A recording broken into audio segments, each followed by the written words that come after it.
होने देना चाहते थे और गोरे अंग्रेजों से दलाली लिया करते थे। ये वही लोग हैं। आज इन लोगों के पेट में दर्द हो रहा है।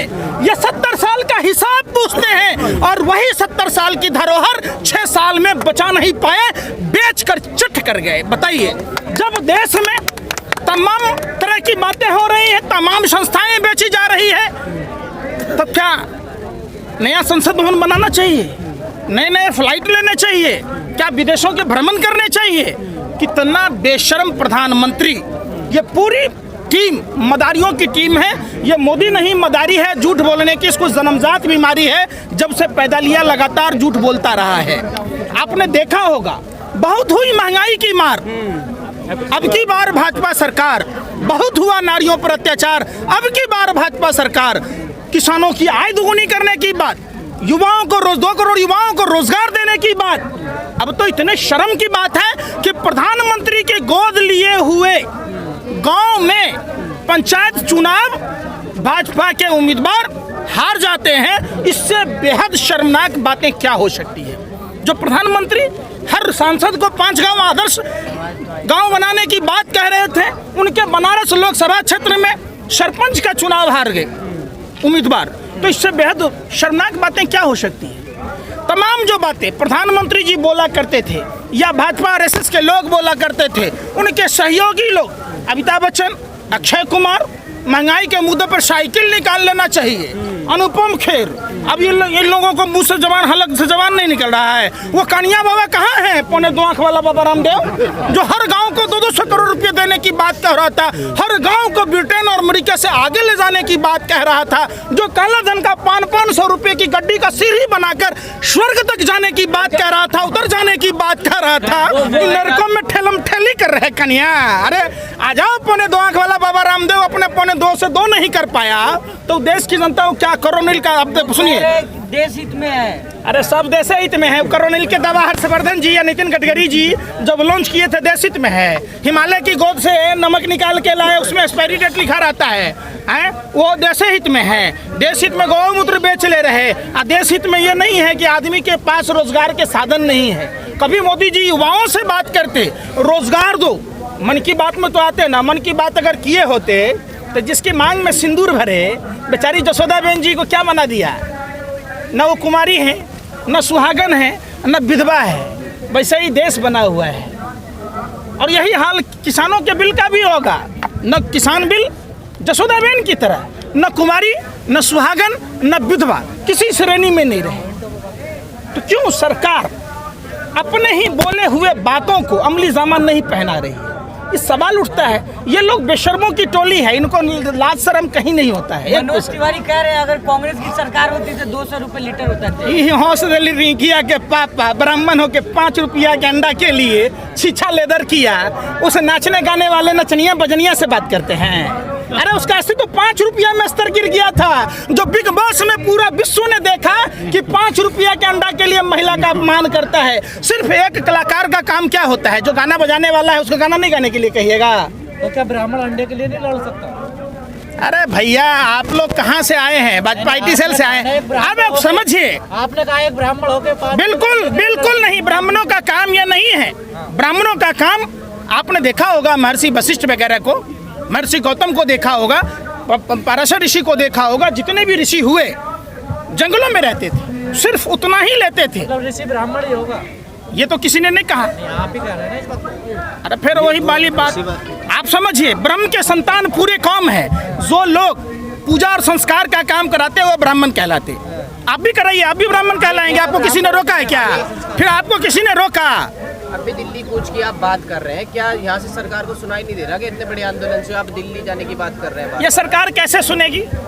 ईवीएम जो चुनाव आयोग से गायब हुए, करीब 2 लाख के करीब, वो ईवीएम कहाँ हैं? और जो ईवीएम मेंटेनेंस कंपनियां हैं वो भाजपा सांसदों के ही हैं। दूसरी बात, आपने अभी पांडिचेरी का सरकार देखा होगा।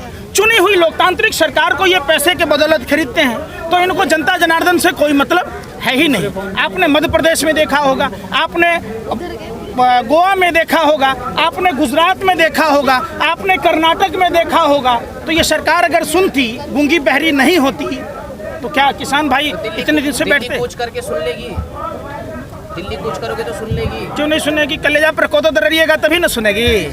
अभी कोदो न दरा रहा है, दूर से बोला जा रहा है, इसलिए नहीं सुन रही। कृषि मंत्री कह रहे हैं सर, कृषि मंत्री कह रहे हैं कि ऐसे भीड़ इकट्ठा करने से कोई कानून वापस नहीं होते हैं। देखिए, ये लोग वही लोग हैं, ये लोग हमेशा भीड़ का हिस्सा बनकर भीड़ को अनियंत्रित करते हैं, भीड़ को बदनाम करते हैं। जो लोग देश हित में बात करते हैं उनको बदनाम करने का कोशिश करते हैं, लगातार आपने देखा होगा।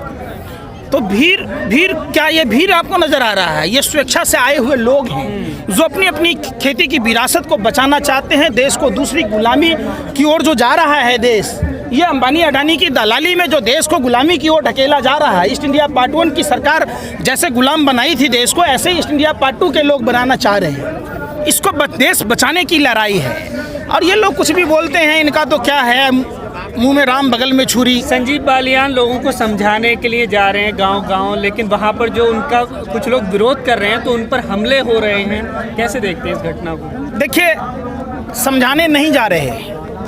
मदारी को आपने देखा होगा, मदारी खेल दिखाता है। भाजपा पूरी मदारियों की टोली है, ये अपना खेल दिखाना चाह रहे हैं और लोगों में भ्रम पैदा करना चाह रहे हैं। सरकार की मंशा अगर साफ होती तो सरकार के नुमाइंदे दिल्ली के रामलीला मैदान में देश भर के किसानों को बुलाते, कृषि एक्सपर्टों को बुलाते, रवीश कुमार, अभिषार शर्मा, अजीत अंजुम, नवीन कुमार, साक्षी जोशी जैसे पत्रकारों को बुलाया जाता और देश के किसान नेताओं को बुलाया जाता, सर्वदलीय नेताओं को बुलाया जाता और वहाँ जन संवाद के जरिए इस मसले को हल कर लिया जाता।